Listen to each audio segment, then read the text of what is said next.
जैसा कि काजल बता रही थी कि मेरे परिवार के आज बहुत सारे लोग मेरे साथ इस अभियान में शामिल हैं और कामयाब हैं। जैसे मेरे बड़े भाई श्याम अग्रवाल आज स्टार रूबी हैं, कोर लीडर हैं।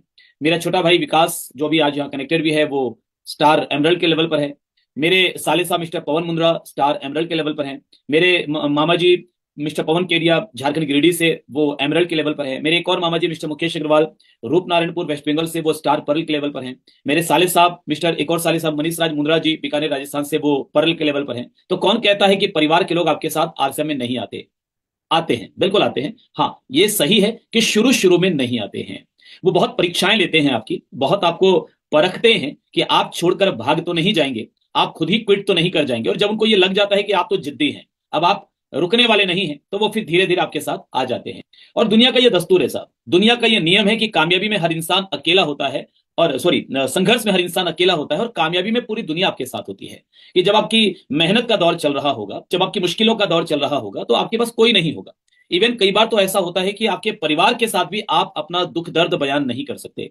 मुझे याद है कि जब मैंने आरसीएम की शुरुआत की थी, उस समय मैं आलू प्याज और मसाले का होलसेल का व्यापार करता था। साथ में मैं एलआईसी का एजेंट था, सहारा इंडिया का एजेंट था, श्रीराम ग्रुप ऑफ कंपनीज में काम करता था, आरटीओ का काम करता था, म्यूचुअल फंड का काम करता था, पोस्ट ऑफिस का काम करता था। लगभग 12 से 13 काम मैं एक साथ करता था, क्योंकि मेरा बचपन बहुत गरीबी में गुजरा है। मैंने वो दिन देखा है, हमारे परिवार ने वो दिन देखा है कि जब 2 वक्त का भोजन लाने के लिए भी हमारे पास पैसे नहीं हुआ करते थे। तो वो जिंदगी जब हमने जी है, वो तड़प, वो तकलीफ जब हमने सही है, तो बचपन से ही एक आग मन में पैदा हुई थी कि ये गरीबी की जिंदगी, ये गुलामी की जिंदगी, ये जिल्लत की जिंदगी हमें जीनी नहीं है। मैंने अपने परिवार को पैसों की वजह से खून के आंसू रोते हुए देखा है। मैंने लोगों के सामने शर्मिंदा होते हुए अपने परिवार को कई बार देखा है, और मेरे मन में एक आग पैदा हो गई थी बचपन से ही कि मैं अपने परिवार को ऐसी जिंदगी जीने नहीं दूंगा। तो लगभग 14-15 साल की उम्र में मैंने खुद का बिजनेस स्टार्ट किया था, और 7-8 साल खूब मेहनत करके, दिन रात मेहनत करके मैंने ठीक ठाक लेवल पर अपने परिवार को ले जाकर खड़ा किया, अपने व्यापार को खड़ा किया। उस बीच आरसीएम मेरे पास आया। मैं बहुत बहुत शुक्रगुजार हूं मेरे ग्रेट अपलाइन आदरणीय पीके देवांगन जी का, जिनकी वजह से आरसीएम मेरी जिंदगी में आया, ये अभियान, ये मिशन मेरी जिंदगी में आया। मैंने शुरुआत किया। शुरू शुरू में तो इसका विजन मुझे समझ में नहीं आया था, लेकिन जिस दिन समझ में आ गया, उस दिन मुझे एक बात और समझ में आ गई कि अमीर के पास और अमीर बनने के 1000 तरीके हैं। आज बाजार में आपने ये कहावत सुनी होगी कि पैसा पैसे को खींचता है। सुना है आपने? कितने लोगों ने सुना है? एक बार कमेंट में मुझे टाइप करके बताइए यस। अगर आपने सुना है तो कमेंट में टाइप करके बताइए यस। पैसा पैसे को खींचता है। इस पर मुझे एक छोटा सा किस्सा याद आता है कि एक बार एक गांव का एक सामान्य सा व्यक्ति वो शहर आया पहली बार, और उसने सुन रखा था कि पैसा पैसे को खींचता है।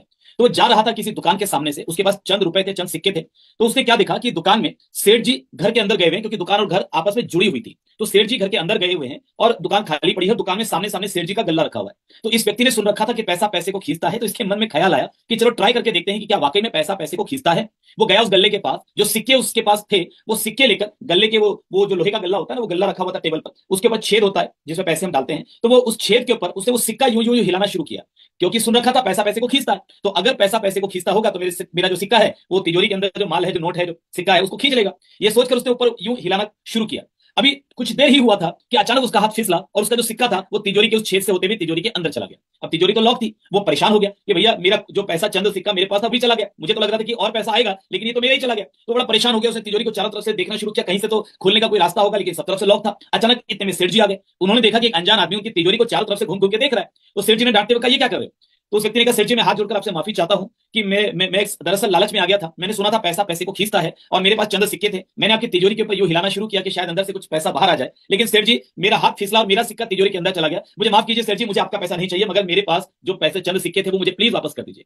सेठ जी ने कहा, देखो भाई, तुम्हारा सिक्का तिजोरी के अंदर गया, अब वो वापस नहीं आएगा, क्योंकि ये सेठ की तिजोरी है, यहां अंदर जाता है वो वापस बाहर नहीं आता, तो बाहर तो नहीं आएगा। हाँ, मैं तुम्हारा जो ज्ञान है उसको सही कर देता हूं कि तुमने सुन रखा था पैसा पैसे को खींचता है, मगर तुमने जो सुना था वो अधूरा सुना था। दरअसल जो ज्यादा पैसा है वो कम पैसे को खींचता है।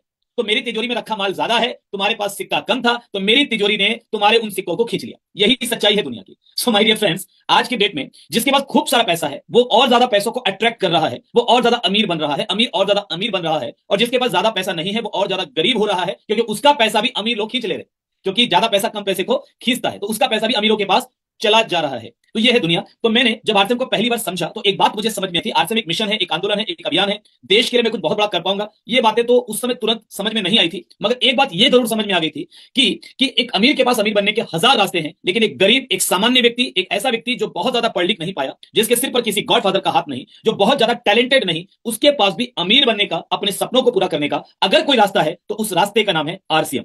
जब ये बात समझ